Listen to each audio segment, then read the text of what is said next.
Doctor TPS നോക്കൂ, മോദിയുടെ ബേട്ടി ബച്ചാവോ പദ്ധതി ഡൽഹിയിൽ വ്യാജ പോലീസ് പെൺകുട്ടികളെ ലാത്തിക്ക് കുത്തുന്നതാണ്. എന്താണ് ഡൽഹിയിൽ നടക്കുന്നത്? നമ്മൾ പറയുന്നത് ഭാരതത്തിൻ്റെ ശക്തിയാണ് യുവജനത എന്നൊക്കെയാണ്. അപ്പോൾ അവരുടെ കൺസേൺ നല്ലപോലെ പ്രകടിപ്പിച്ചിട്ടുണ്ട്. എനിക്ക് തോന്നുന്നു യുവാക്കളെ, സ്റ്റുഡൻസിനെ രക്ഷിക്കാൻ ജനങ്ങൾ പോകുന്നതിന് പകരം സ്റ്റുഡൻസിൽ നിന്ന് രക്ഷയില്ല ഭാരതത്തിന് എന്ന് പറയുന്നൊരു കാലത്തേക്ക് നീങ്ങുകയാണ് നമ്മൾ. ഇന്ത്യയുടെ പോപ്പുലേഷനിലെ ഏറ്റവും നല്ല പങ്ക് വഹിക്കുന്ന, അല്ലെങ്കിൽ നാളെ എന്ന് പറയണ്ട, ഇന്ന് തന്നെ ഭരണത്തിൻ്റെ കാര്യങ്ങളിലേക്ക് പങ്ക് വഹിക്കാൻ കെൽപ്പുണ്ടെന്ന് കാണിച്ചു കൊടുക്കുന്ന ഒരു യുവജനങ്ങൾ ഭാരതത്തിൻ്റെ പല ഭാഗത്തു നിന്നും അവരെ സപ്പോർട്ട് ചെയ്തുകൊണ്ടും ഒക്കെ പോകുന്ന ഒരു 80% 90% ആൾക്കാരുടെ കൂട്ടമാണ് നമ്മൾ കാണുന്നത്. പക്ഷെ അതിലും പോപ്പുലാരിറ്റിക്ക് വേണ്ടിയും സ്പോൺസേർഡ് പ്രോഗ്രാമായിട്ടും തൊഴുത്തിൽ കുത്തൽ ജനങ്ങളും ഒക്കെ അതിനകത്ത് ഇടപെട്ടിട്ടുണ്ട് എന്നുള്ളതാണ്. കലാഹങ്ങളും കലാപങ്ങളും ആവശ്യത്തിലധികം റീലുകളും ഈ പോപ്പുലാരിറ്റിയൊക്കെ കൊടുക്കുന്ന ചിലരൊക്കെ ചെയ്തിട്ടുള്ളത്. അതാണ് ഇവിടെ പറ്റിയിട്ടുള്ള ഏറ്റവും വലിയ അബദ്ധം. ഇനി രാജ്യത്ത് എന്ത് നടക്കുമ്പോഴും അവിടുത്തെ ഗവൺമെൻറ്റിനാണ് അതിൻ്റെ ഉത്തരവാദിത്തം. അപ്പോൾ 80 ദിവസം കഴിഞ്ഞിട്ടുള്ള ഒരു പ്രോഗ്രാമിന് സാധാരണഗതിയിൽ ഗവൺമെൻറ്റിൽ നടക്കാറുള്ളത് ഒരു എൻക്വയറി കമ്മീഷൻ വെക്കും. അതിൻ്റെ ചെയർമാനായിട്ടുള്ളവരെ, ഇപ്പം ഗവൺമെൻറ് ഫങ്ഷണറീസ് തന്നെയാണ് അതിൻ്റെ സിവിൽ സർവീസ് 2 IAS ചിലപ്പോൾ അതിൻ്റെ തലപ്പത്തിരിക്കുന്നുണ്ടാവുക. അവർക്കെതിരെ വലിയ ഒരു എന്തെങ്കിലുമൊക്കെ ആക്ഷൻ എടുക്കും, ചിലപ്പോൾ അവരെ പുറത്താക്കും. അങ്ങനെയൊക്കെയാണ് പതിവ്. എനിക്ക് തോന്നുന്നില്ല ഇത്തരം പ്രശ്നങ്ങളുണ്ടായിട്ട് ഏതെങ്കിലും കേന്ദ്ര വിദ്യാഭ്യാസ മന്ത്രി ഇതിനു മുമ്പ് ഭാരതത്തിൽ രാജിവെച്ചിട്ടുണ്ടെന്ന്. പ്രശ്നങ്ങൾ പലപ്പോഴും ഉണ്ടായിട്ടുണ്ട്, അത് കണ്ടുപിടിച്ചിട്ടുണ്ട്. അത് കാരണം തന്നെ ഒരു ചോദ്യപേപ്പർ ഉണ്ടാക്കുക എന്ന് പറയുന്നത് ഡിജിറ്റൽ ആയാലും നോൺ ഡിജിറ്റൽ ആയാലും ചോദ്യം ഉണ്ടാക്കുന്ന മാഷം തുടങ്ങി അത് സബ്മിറ്റ് ചെയ്യുന്ന സ്ഥലത്തെത്തി മൾട്ടിപ്പിൾ ആൾക്കാർ ചെയ്ത്, ഇപ്പോൾ 2 or 3 ഡിഫറെൻറ്റ് ഏജൻസികളിൽ നിന്ന് സെലക്ട് ചെയ്യപ്പെട്ടിട്ടുള്ള ഒരു ഏജൻറ്റാണ് സാധാരണഗതിയിൽ ഈ എക്സാമിനേഷൻ നടത്തുന്നത്. അത് TCS പോലും അപ്ലൈ ചെയ്തിട്ടുണ്ട്. അവരെ പുറത്താക്കിയിട്ടാണ് മറ്റൊരു ഏജൻസിക്ക് കൊടുത്തത്. അതിന് കാരണമുണ്ട്. കാരണം TCS ഇത്തരം പരീക്ഷകളൊന്നും നടത്തിയിട്ടില്ല എന്നുള്ളത് കൊണ്ടാണ്. ലൂപ്പ് ഹോൾ അവിടെ മാത്രമല്ല, ഇതിൽ ട്രാൻസ്ലേറ്റേഴ്സ് ഉണ്ടാവും, ഇതിലെ എൻട്രികൾ ഉണ്ടാവും, കൊടുക്കുന്ന മാഷക്ക് വേണമെങ്കിൽ ഇത് ലീക്ക് ചെയ്യാം. ഇത് കണ്ടുപിടിച്ചു എന്നുള്ളത് വലിയൊരു കഴിവ് തന്നെയാണ് ഗവൺമെൻറ്റിൻ്റെ. അത് ഗവൺമെൻറ് അല്ല, മിനിസ്റ്റർ അല്ല ചെയ്യുന്നത്, ചീഫ് മിനിസ്റ്ററും അല്ല, അല്ലെങ്കിൽ പ്രധാനമന്ത്രിയല്ല, എഡ്യൂക്കേഷൻ മിനിസ്റ്ററും അല്ല ചെയ്യുന്നത്. ഇതൊക്കെ ചെയ്യുന്നത് ഭാരതത്തിൻ്റെ അഡ്മിനിസ്ട്രേറ്റീവ് സപ്പോർട്ടാണ് ഇതൊക്കെ ചെയ്യുന്നത്. അത് കിട്ടിക്കഴിഞ്ഞാൽ അതിൻ്റെ മുകളിൽ ആക്ഷൻ എടുക്കുക എന്ന് പറയുന്നത് ഒരു എൻക്വയറി കമ്മീഷൻ വെക്കുക, അല്ലെങ്കിൽ റീ എക്സാമിനേഷൻ നടക്കുക, അതൊക്കെ കാലങ്ങളായിട്ട് നടത്തിയിട്ടുണ്ട്.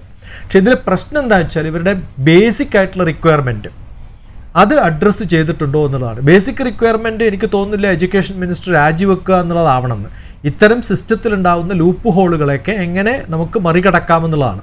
അതിൽ ഉത്തരവാദിത്തം ഏറ്റുകൊണ്ട് സാധാരണഗതിയിൽ ചെയ്യേണ്ട ഒരു കടമയാണ് മന്ത്രി രാജിവെക്കുക എന്നുള്ളത്. അത് ധർമ്മേന്ദ്ര എന്നുള്ള പേര് കൂടെ കേൾക്കുന്ന സമയത്ത് ഭാരതീയ ധർമ്മശാസ്ത്രത്തിൻ്റെ ഭാഗമായിട്ട് മോറൽ റെസ്പോൺസിബിലിറ്റി എന്നൊക്കെയാണല്ലോ ധർമ്മശാസ്ത്രത്തെക്കുറിച്ച് നമ്മൾ പറയാം. അത് വേണമായിരുന്നു എന്ന് വേണമെങ്കിൽ സ്വന്തം ചിന്തിക്കാം. പക്ഷേ ഒരാൾക്ക് പകരം മറ്റൊരാളെ വെച്ചാൽ ഇതിനേക്കാളും നല്ല ഒരു പോപ്പുലാരിറ്റി ഉള്ള ഒരാൾ, അല്ലെങ്കിൽ ഇതിനേക്കാളും നല്ല ക്രെഡിബിലിറ്റി ഉള്ള ഒരാൾ, ഇതിനേക്കാളും നല്ല കോൺട്രിബ്യൂഷൻ ചെയ്തിട്ടുള്ള ഒരാൾ സബ്സ്റ്റിറ്റ്യൂട്ടായിട്ട് കിട്ടാനുണ്ടോ എന്നുള്ളതും ചോദ്യമാണ്. കാരണം ധർമ്മേന്ദ്ര പ്രസാദിന് നല്ല പോലെ ബാക്ക്ഗ്രൗണ്ട് ഉണ്ട്. അദ്ദേഹം പല കാര്യങ്ങളിലും ഇടപെട്ടിട്ടുള്ളതാണ്. അദ്ദേഹത്തിൻ്റെ പ്രിൻസിപ്പിൾസൊക്കെ ഇൻസ്റ്റലേഷനിലും അതിൻ്റെ പ്രോജക്റ്റുകളിലുമൊക്കെ ഇടപെട്ടിട്ടുള്ള വ്യക്തിയാണ്. നല്ല ക്വാളിഫൈഡ് ആയിട്ടുള്ള ആളാണ്, അല്ല എന്ന് പറയാൻ വയ്യ. പക്ഷെ അദ്ദേഹത്തിന് ഓരോ സംഭവങ്ങളും ഈ ഒരു ക്വസ്റ്റ്യൻ പേപ്പർ ഉണ്ടാക്കുന്ന ആൾ മുതൽ അവസാനം എക്സാം എഴുതുന്ന ഹാൾ വരെയുള്ള കാര്യങ്ങളുടെ പിന്നാലെ പോകാൻ പറ്റില്ല. പക്ഷെ ഇവിടെ അപാകത പറ്റിയത് എന്താണെന്ന് വെച്ചാൽ ഈ സ്പീഡ് പോരാ. ഗവൺമെൻറ് കുറച്ചും കൂടി വിജിലൻ്റ് ആവുമെന്നായിരുന്നു. രണ്ടാമത്, ഞാനൊക്കെ പ്രൈം മിനിസ്റ്ററുടെ ഓഫീസിൽ വർക്ക് ചെയ്ത ആളാണ്. ഞങ്ങളൊക്കെ സാധാരണ പറയാറുള്ളത് ഈ സെക്യൂരിറ്റി സിസ്റ്റംസിൻ്റെ എന്തൊക്കെയാണ് ലാപ്സ്. ഈ ഗവൺമെൻറ്റിൽ ഇപ്പോൾ കുറേ ആൾക്കാർ പ്രൈം മിനിസ്റ്ററുടെ വീട്ടിലേക്ക് പോകുന്നു, അത് ഹൈ സെക്യൂരിറ്റി ഏരിയ ആണ്, ശരിയാണ്, ലാത്തി വീശേണ്ടി വന്നു. പക്ഷേ അവർക്ക് അതിനുള്ള ഇൻഫർമേഷൻ നേരത്തെ കിട്ടേണ്ടതായിരുന്നു. അപ്പോൾ ഇൻ്റലിജൻസ് സിസ്റ്റത്തിൽ എന്തോ കുഴപ്പമുണ്ടാക്കിയിട്ടുണ്ട്. ഇപ്പം ഒരു കൂട്ടം ജനങ്ങൾ, കുട്ടികൾ അവിടെ എത്തുന്ന സമയത്ത് സെലിബ്രിറ്റീസ് അടക്കം പോകുന്നുണ്ട് പല സ്ഥലത്തു നിന്നും. അവരൊക്കെ പോകുന്ന സമയത്ത് ഇൻ്റലിജൻസ് ഡിപ്പാർട്ട്മെൻറ്റ് കൃത്യമായിട്ടും ഇങ്ങനെയൊക്കെ ഒരു ആൾക്കൂട്ടമുണ്ട് എന്ന് ഗവൺമെൻറ്റിനെ അറിയിക്കാൻ പറ്റുന്ന ഒരു സിസ്റ്റത്തിൽ കുറേ ഫെയിലിയർ ഉണ്ടായിട്ടുണ്ട് എന്നാണ് ഇപ്പോൾ എനിക്ക് തോന്നുന്നത്. അങ്ങനെ ഉണ്ടാവുന്നത് ഇന്നത്തെ ഭരണകൂടത്തിൻ്റെ താൽക്കാലികമായ കുഴപ്പമായിട്ടല്ല ഞാൻ കാണുന്നത്. നമ്മുടെ അഡ്മിനിസ്ട്രേറ്റീവ് സിസ്റ്റംസിൽ കുറേ അപാകതകൾ സംഭവിക്കുന്നു എന്നുള്ളതാണ് നമ്മൾ അറിയേണ്ടത്. അത് വളരെ കോഷ്യസ് ആയിട്ട് വളരെ കെയർഫുൾ ആയിട്ട് നോക്കേണ്ട കാര്യമാണ്. അപ്പോൾ 2 കാര്യങ്ങളാണ് ഞാൻ കൃത്യമായിട്ട് പറയുന്നത്. പാർലമെൻറ്റിൽ നടക്കേണ്ട പല കാര്യങ്ങളും പാർലമെൻറ്റിലല്ല നടക്കുന്നത്, പുറത്താണ് നടക്കുന്നത്, അല്ലെങ്കിൽ അവിടെ നടന്നിട്ടില്ല എന്നൊക്കെ ഒരു പ്രതിപക്ഷം പറയുമ്പോൾ അതിനെ അഡ്രസ്സ് ചെയ്യാൻ ഗവൺമെൻറ്റിൻ്റെ ഭാഗം തന്നെയാണ് പ്രതിപക്ഷം എന്ന് പറയുന്നത് ഗവൺമെൻറ്റിൻ്റെ ഭാഗം തന്നെയാണ്. എല്ലാ പ്രോട്ടോക്കോൾ അനുസരിച്ച് പല പൊസിഷൻസും അവർക്ക് കൊടുക്കുമ്പോൾ അവർക്ക് റെസ്പോൺസിബിലിറ്റി ഉണ്ട്. അത് ചെയ്യാനുള്ള കടമയും അതെങ്ങനെ ചെയ്യണമെന്നുള്ള അറിവും ഈ ഓപ്പോസിഷൻ ഉണ്ടാവണം. ഗവൺമെൻറ്റിന് ഉണ്ടാവേണ്ടത് അഡ്മിനിസ്ട്രേറ്റീവ് ആയിട്ടുള്ള പ്രോസസ്സുകളെ കൃത്യമായിട്ട് ഇടപെടലുകൾ നടത്താനുള്ള അറിവുണ്ടാവണം. അതിന് വേണ്ടിയിട്ടുള്ള കോഷൻ ഉണ്ടാവണം. ഇവിടെ എവിടെയെങ്കിലും സെക്യൂരിറ്റി ലാപ്സ് ഉണ്ടായത് കൊണ്ടാണ് പോലീസ് അടിക്കേണ്ടി വന്നത് എന്ന് പറയുന്ന സമയത്ത് അവിടെ നമ്മൾ കാണുന്നത് ഹൈ അലർട്ട് ആവേണ്ട സ്ഥലത്ത് അത് ആവാൻ സാധിച്ചിട്ടില്ല എന്നുള്ളതാണ്. ഇത് വളരെ കോഷ്യസ് ആയിട്ട് ഒരു ഗവൺമെൻറ്റിൻ്റെ സിസ്റ്റത്തിലുള്ള പരാജയമായിട്ടാണ് കാണുന്നത്. നമുക്ക് ചുറ്റുമുള്ള പല രാജ്യങ്ങളിലും ചെറിയ പോക്കറ്റുകളിൽ പ്രശ്നമുണ്ടാവുന്നതൊക്കെ അവിടുത്തെ സെക്യൂരിറ്റി ലാപ്സ് കൊണ്ടാണ്. അപ്പോൾ അത് ഇന്ത്യയിൽ ഉണ്ടാവരുത്. അങ്ങനെ ഒരു പാരമ്പര്യം ഇന്ത്യക്കില്ല. ഇത്രയും ജനങ്ങൾ ഒത്തുകൂടിയിട്ട് പ്രശ്നമുണ്ടാക്കുന്ന ഈ പറഞ്ഞതുപോലെ ഇൻ്റർനെറ്റ് നിർത്തലോ അല്ലെങ്കിൽ ട്രെയിൻ നിർത്തലോ ഇതൊക്കെ താൽക്കാലികമായിട്ടുള്ളൊരു സൊല്യൂഷൻ വേണ്ടിയിട്ട് ചെയ്യുന്നതാണ്. ഇത് നേരത്തെ കണ്ടറിഞ്ഞ് എവിടുന്നൊക്കെ ആരെയൊക്കെ കൺട്രോൾ ചെയ്യണം എന്ന് കൃത്യമായിട്ട് അറിയണമായിരുന്നു.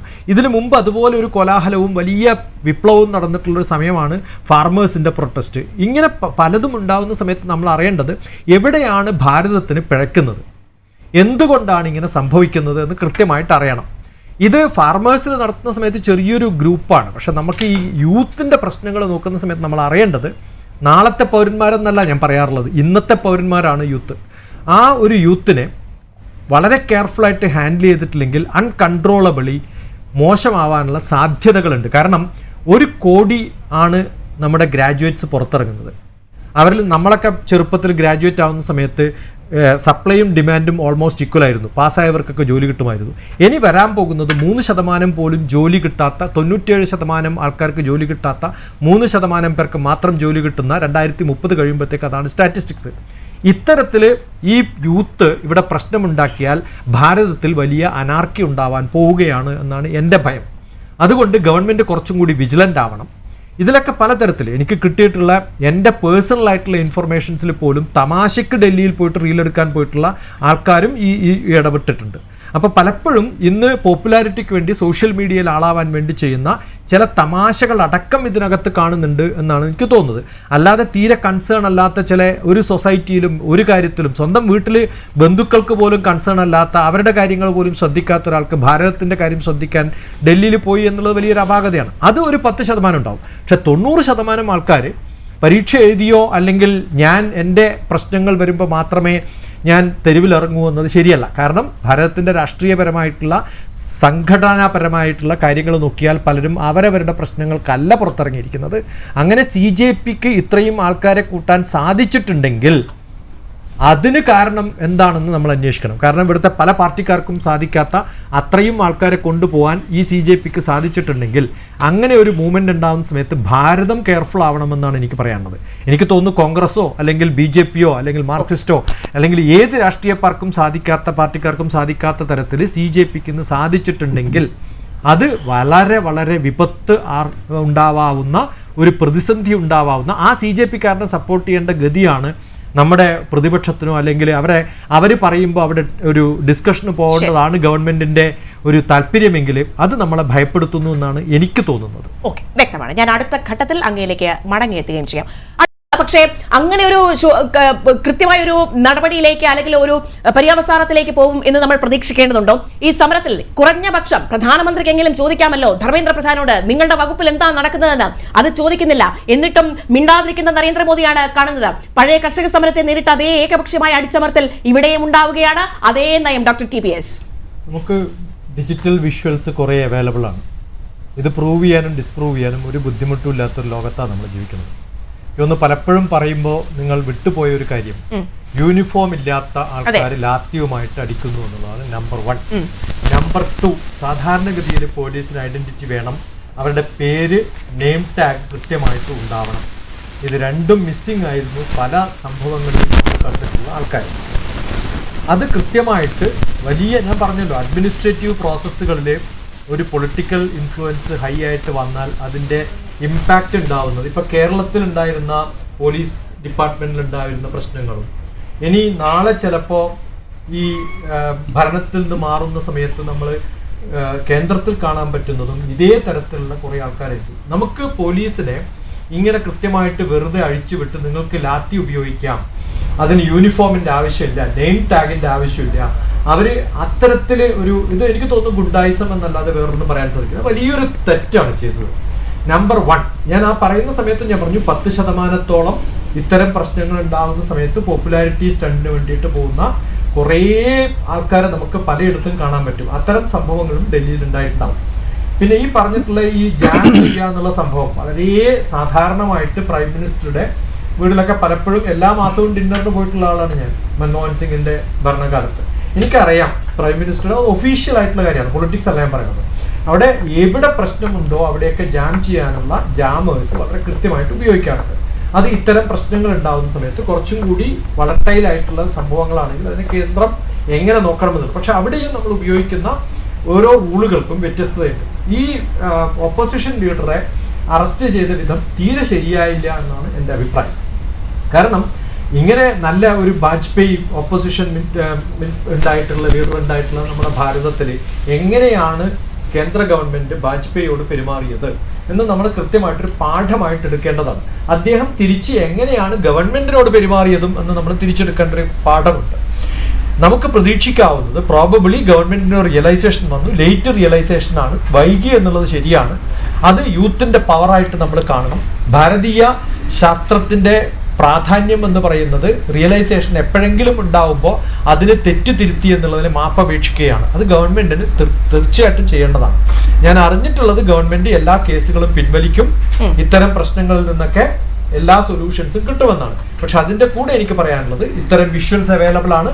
പോലീസിന്റെ വേഷം കെട്ടി അല്ലെങ്കിൽ വേഷമില്ലാതെ പോലീസായിട്ട് നടന്നിട്ടുള്ള എല്ലാവർക്കും എതിരെ കേസ് കൂടിയെടുത്താലേ ഈ പ്രശ്നത്തിന് ഒരു സ്ഥായിയായ മറുപടി ഭാരതത്തിന് കൊടുക്കാൻ സാധിക്കുള്ളൂ. അത് പാർലമെന്റിൽ വെച്ച് ഡിസ്കസ് ചെയ്യണം ഇത്തരം കാര്യങ്ങൾ. ഞാൻ കണ്ടിട്ടുണ്ട് KC വേണുഗോപാൽ, പ്രിയങ്ക ഗാന്ധിയൊക്കെ എങ്ങനെയാണ് തള്ളിക്കയറ്റി ആ വണ്ടിയിലേക്ക് കൊണ്ടുപോയത്. അവർ ആ പ്രൊട്ടസ്റ്റിനെയൊക്കെ ഒരു ബഹുമാന പുരസരം പെരുമാറാനുള്ള ഒരു കഴിവില്ല എന്നുള്ളത് വലിയ ഒരു അപാകതയായിട്ട്, അത് പോലീസിന്റെ അപാകതയായിട്ട് അവസാനം പോലീസിന്റെ പേരിൽ കേസെടുത്തോണ്ട് മതിയോ? അവർക്ക് ആരാണ് അതിന് ലൈസൻസ് കൊടുത്തത്? അപ്പൊ ഇപ്പം നമ്മൾ ഇത്രയും സമയം പറഞ്ഞിട്ടുള്ളത് എഡ്യൂക്കേഷൻ മിനിസ്റ്ററുടെ പേരിലാണ്. എനിക്ക് പറയാനുള്ള എഡ്യൂക്കേഷൻ മിനിസ്റ്റർ മാത്രം മതിയോ? പോലീസ് എഡ്യൂക്കേഷൻ മിനിസ്റ്ററുടെ കീഴിൽ അല്ലല്ലോ. അപ്പൊ അങ്ങനെയാണെങ്കിൽ ആരുടെ പേരിലാണ് നിങ്ങൾ ഇപ്പോ ഏറ്റവും കൂടുതൽ ഗരാമം നടത്തുന്നത്? ആര് രാജിവെക്കണം എന്നാ പറയേണ്ടത്? എനിക്ക് തോന്നുന്നു പാർലമെന്റ് പലരെയും രാജിവെക്കണം എന്ന് പറയേണ്ട ഒരു അവസ്ഥ വരും. കാരണം ഇവിടെ എഡ്യൂക്കേഷനിൽ നടന്നിട്ടുള്ളതിന് കറക്റ്റായിട്ട് റിയാക്ഷൻ എടുത്തിട്ടുണ്ട്, റീ എക്സാമിനേഷൻ നടത്തിയിട്ടുണ്ട്. പക്ഷെ അതിൽ പ്രൊട്ടസ്റ്റ് ചെയ്യുന്ന കുട്ടികൾക്കെതിരെ നടത്തിയിട്ടുള്ള ഈ അക്രമത്തിന് എന്താണ് ചെയ്യേണ്ടത് എന്ന് ജനങ്ങള് അല്ലെങ്കിൽ ഇവിടുത്തെ ഓപ്പോസിഷൻ ലീഡേഴ്സ് അതിനൊരു സൊല്യൂഷൻ കണ്ടില്ലെങ്കിൽ ഈ CJP പോലെ ഇനി DJPയോ EJPയോ ഒക്കെ വരുമെന്നാണ് എനിക്ക് തോന്നുന്നത്. ഈ യൂത്തിന്റെ പവറിനെ കുറച്ച് കാണാനുള്ള നമ്മുടെ ഒരു ശൈലി മാറ്റി യൂത്തിനെ കുറച്ചും കൂടി എംപവർ ചെയ്യാനുള്ള മാർഗങ്ങളിലേക്ക് പോയിട്ടില്ലെങ്കിൽ എല്ലാ രാഷ്ട്രീയ പാർട്ടിക്കാർക്കും ഇതേ പ്രശ്നങ്ങൾ നാളെയും ഉണ്ടാവും. ഇത് ഇന്ന് ഭരണത്തിലിരിക്കുന്നവർക്കല്ല, നാളെ ഇരിക്കുന്ന ഭരണത്തിലിരിക്കുന്നവർക്കും. ഓരോ സ്റ്റേറ്റിലും ഇത്തരം പ്രശ്നങ്ങൾ ഉണ്ടായാൽ എവിടെയായിരിക്കും നമ്മുടെ രാജ്യം? അത് നമ്മൾ നോക്കി കാണണ്ടേ? അത് കാണണമെന്നാണ് എൻ്റെ അഭിപ്രായം. ശരി, വ്യക്തമാണ്.